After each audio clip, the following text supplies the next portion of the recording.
13 வயதில் படிப்பு போச்சு. வீட்டில் வறுமை, தொடர்ந்து பல நாட்களாக பசி, வேலை தேடி தேடி அலுத்து போச்சு.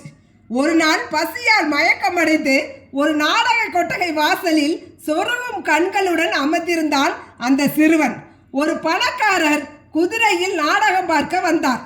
பையனிடம், டேய், இங்கே கட்டிவிட்டு செல்லும் குதிரைகள் காணாமல் போகின்றன, நீ இதை பார்த்துக்கொள், வரும்போது உனக்கு காசு தருகிறேன் என்றார். ஆஹா, இப்படி ஒரு வேலையா? பையன் ஆர்வமாக தலையாட்டினான். தெம்புடன் எழுந்தான்.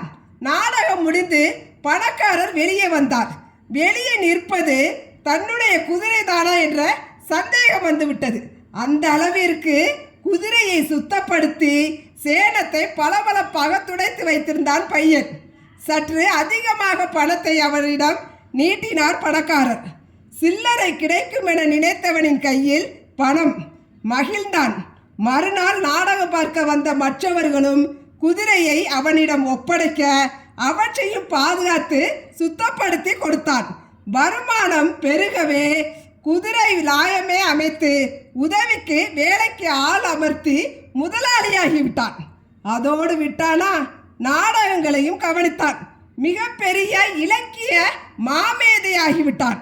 அந்த சிறுவன் தான் உலக புகழ் பெற்ற இலக்கிய மாமேதை ஷேக்ஸ்பியர்.